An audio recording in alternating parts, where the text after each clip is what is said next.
यह कहानी है 12वीं सदी के दो वीर योद्धा आला उदल की, जिनकी वीरता बलिदान आज भी लोगों के दिल में राज करती है। जब गुरु के आदेश पर राजा परिमाल ने युद्ध करना छोड़ दिया था, लेकिन फिर भी कोई राजा उनका बाल बाका नहीं कर सकता था। उनके पास जसराज पछराज नाम के दो वीर योद्धा थे। इन योद्धाओं की वीरता के कारण परिमाल के राज की सुरक्षा सुनिश्चित रहती थी। एक दिन मांडवगढ़ के राजकुमार करिया राय गंगा पर स्नान करने के लिए गए। उन दिनों गंगा स्नान के मेले में अनार्थी राजाओं की शिविर लगा करते थे और साथ ही विभिन्न प्रकार के सामानों का व्यापार भी हुआ करता था। यह मेला एक महीना तक चलता और बहुत आकर्षक बाजार बना रहता था। करिया राय इस मेले में अपनी बहन को उपहार देने के लिए नौलखा हार, हीरो का जड़ा हार खोज रहे थे, लेकिन हार वहां उपलब्ध नहीं था।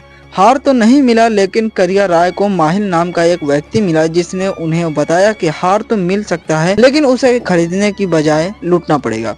करिया राय ने जब पूछा कि यह हार कहाँ मिलेगा, तो माहिल, मेरी बहन मल्हना के पास असली हीरो का हार है। अगर तुम्हारे पास हिम्मत है तो महोबा जाकर उसे लूट लो। माहिल के उसकावे पर आकर करिया राय हार लूटने के लिए महोबा पहुंच गया, लेकिन वहां जसराज पछराज और ताला सैयद ने उसे युद्ध में बुरी तरह हरा दिया और वहां से भगा दिया। कुछ समय बाद जब ताला सैयद किसी काम से काशी गए थे, माहिल ने फिर से करिया राय को उकसाया। उसने करिया राय को बताया कि अब सही समय है और वह महोबा जाकर नौलखा हार लूट सकता है। करिया राय ने इस मौके का फायदा उठाया और आधी रात को महोबा पर छापा मारा। जसराज पछराज, जो दोनों ही वीर योद्धा थे, उन्हें सोते ही पकड़ लिया गया। करिया राय ने रानी के गले से हार छीन लिया और साथ ही अनेक आभूषण भी लूटकर मांडवगढ़ ले गया। जसराज और पछराज के वजह से राजा परिमाल पर कोई आक्रमण नहीं करता था। करिया राय ने दोनों को बंदी बनाकर माहिल की सलाह पर करिया राय ने दोनों के सिर काट कर उन्हें बरगद के पेड़ पर लटका दिया।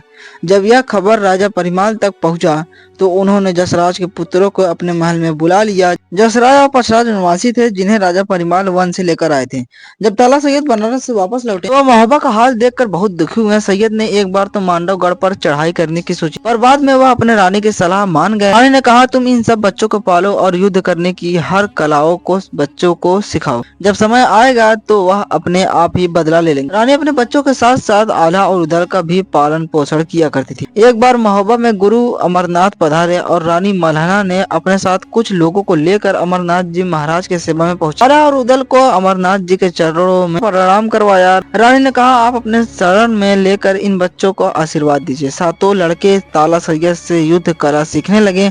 रानी ने सातों बच्चों के लिए अच्छे नस्ल के घोड़े मंगवाए और सभी राजकुमारों को अगले दिन शिकार पे जाने को कहा और आदेश दिया, जो हिरण का शिकार करके लाएगा उसे मैं अपना सच्चा पुत्र मानूंगा। यह कहकर उन सब में जोश भर दिया। अगले दिन वह सब शिकार खेलने गए। दिन भर कोई शिकार न मिला, सब परेशान थे। तब उदल को एक हिरण मिला। उसने अपने घोड़ा हिरण के पीछे भगाया। हिरण दौड़ते दौड़ते उरई के इलाके में जा पहुंचा और बाग में घुस गया। उदल भी घोड़े सहित बाग में घुस गए। हिरण तो कहीं छिप गया और बाग में बहुत सा नुकसान हो गया। माली इकट्ठे हो गया और उदल को रोक कर उदल से पूछा, तुम कौन हो, कहाँ से आए हो? हमारे स्वामी माहिल ठाकुर को पता चला तो तुम्हारा घोड़ा छीन लिया जाएगा। उदल ने अपना परिचय दिया, मेरा नाम उदल है, महोबा से आया हूँ, जहाँ के राजा परिमाल राय आला का छोटा भाई हूँ। किसी में इतनी हिम्मत नहीं है जो मेरा घोड़ा छीन ले। इतना कहकर उदल ने घोड़ा महोबा की ओर मोड़ दिया और शाम होते होते महोबा पहुँच गए। जब उरई के नरेश माहिल को बगिया नष्ट होने की सूचना मिली तो वह गुस्से से भर गया। माहिल तुरंत अपने घोड़े पर सवार होकर महोबा के लिए रवाना हो गया। उस समय राजा परिमाल का दरबार लगा हुआ था। राजा ने माहिल का हाल चाल पूछा, लेकिन माहिल ने उदल की शिकायत शुरू कर दी। उसने कहा, उदल अगर इतना बहादुर हो गया है तो क्यों न मांडवगढ़ जाकर युद्ध करते। करिया राय ने जसराज और पछराज का सिर काट कर बरगद के पेड़ पर लटका दिया था। राजा परिमाल बोले, माहिल जो हानि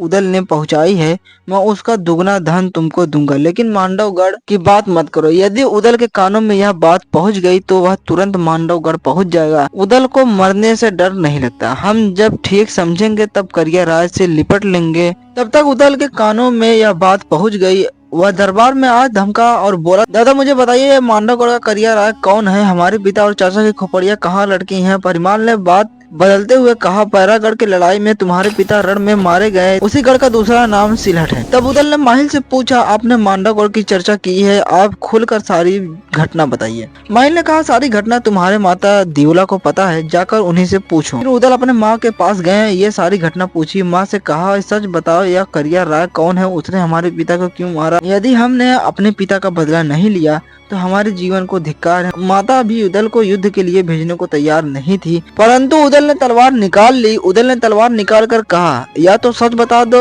नहीं तो मैं आत्महत्या कर लूंगा। तब विवश होकर दिवला ने बताया, मांडवगढ़ का राजकुमार करिया राय ने महोबा पर आधी रात को चढ़ आया। इससे पहले भी वह आक्रमण करने आया था, तब तुम्हारे पिता चाचा सैयद ने उसे मारकर भगा दिया था, और वह उसी दिन का बदला लेने के लिए दोबारा आधी रात को आया और रात को सोते हुए दोनों वीरों को बांध ले गया। अपने यहाँ उनका सिर काट कर बरगद पर लटका दिया। माता का बात सुनकर उदल बोले, मैं अपने पिता और चाचा का बदला जरूर लूंगा, करिया राय का सिर काट दूंगा, उसका वंश ही मिटा दूंगा। इस पर रानी ने कहा, बात तो ठीक है, मैं भी यही चाहती हूँ, परंतु अभी घर में बैठो, मांडवगढ़ को जीतने का समय अभी नहीं आया है।